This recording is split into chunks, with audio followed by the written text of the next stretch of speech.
Chapter 1.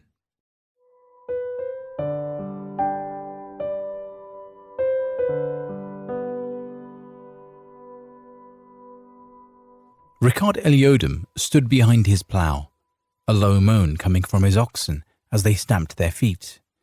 He ignored them and the fly that buzzed by his nose. He ignored the heat of the early spring sun and the dusty taste in his mouth. He took no notice of a skinny-tailed rabbit poking its head over a mound of freshly churned dirt. He simply stared off into the distance to the south, lost in his thoughts. Where are you? A small tear escaped the corner of his eye, diverted by a week's worth of stubble. He licked the salty tear away when it reached the corner of his mouth and shook his head. Eric, Bethel, fool boys, where are you? Ricard Eliodum couldn't ignore the beating of hooves, iron-shod shoes slamming hard against the earth like rolling thunder. The rumbling and billowing dust came closer, and the ground shook beneath his feet as the sound of loud neighs and cracked whips ripped through the air. An army, for all Ricard knew. He cared little for the cultures of feudal lords and knights. Finally, they appeared, maybe 24 men, spreading out to line up in front of his barn and house, and those of the 4 men and families that worked Ricard's farm. Less intimidating than I expected. Ricard let go of his plough and walked towards the entourage, all finely arrayed in polished mail shirts, well-oiled brigandines and conical helmets that reflected the late morning sun. Carita Eliodum stormed from the farmhouse's front door, down the stone walkway, and through the fence gate with a speed Ricard had never seen from his wife. Her auburn hair looked aflame, while the ruddiness in her cheeks deepened, and her blue eyes blazed ice-cold. "What is the meaning of this?" she demanded, pointing a finger at a helmetless younger man sitting atop a large horse. "You owe me an explanation." The man leisurely pulled off his leather gloves, one finger at a time, and rested them across the horn of his saddle. He wiped a bit of his brown hair away from his forehead and scratched his chin through a close-cropped beard before he yawned. "Oh boy, you have no idea what you have just done," Ricard said to himself, with a smile on his face.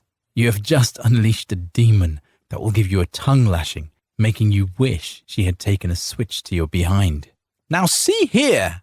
Carita yelled, closing her fist in white-knuckled rage and stamping her foot like a petulant child denied a favorite treat. But no matter how Carita berated this man, he ignored her, barely offering a sidelong glance. "Ackwell," the man said lazily. At his command, another fellow, wearing an iron cuirass, rode next to him and dismounted.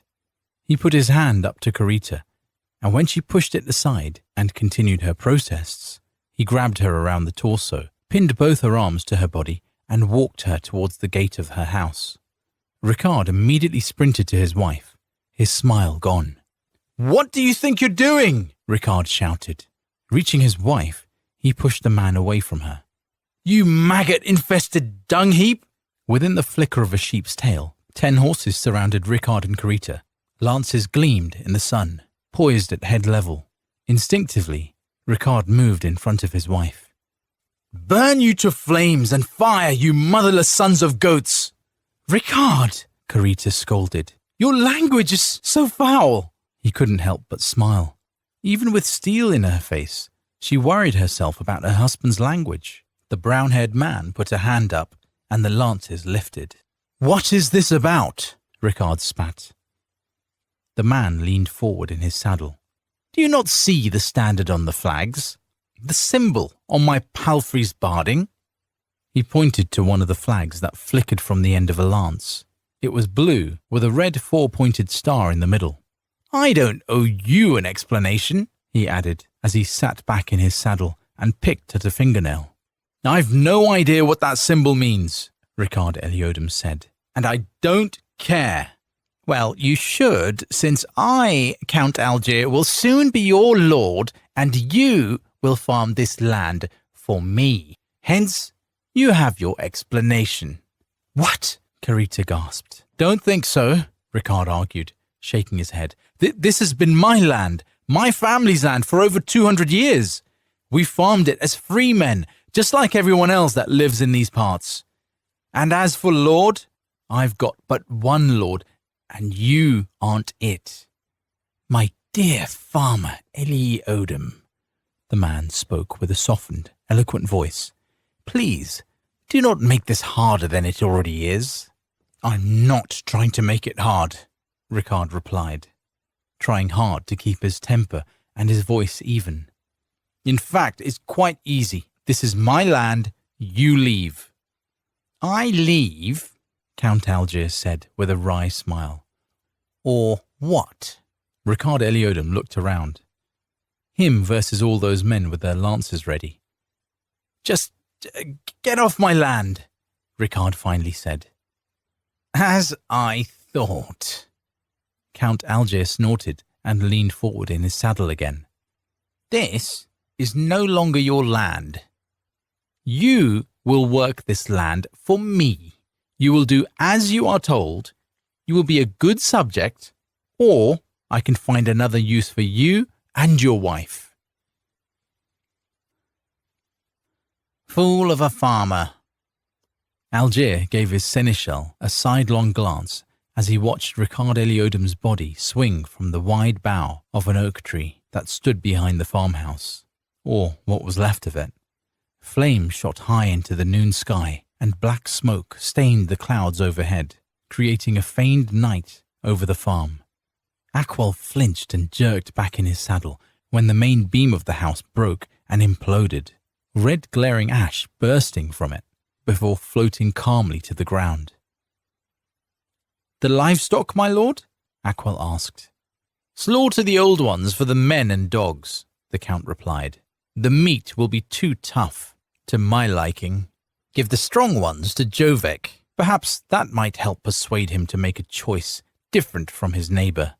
"As you wish," Aquel bowed. "And the farmer's daughters?" "Take them to my keep," Algiers replied. "My lord?" Aquel said. It was a question, and Algiers knew it was. His seneschal wore that stupid, questioning look on his face.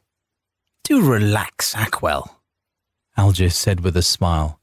"They are too young for the pleasure houses. For now. Take Eliodum's servant to my keep as well."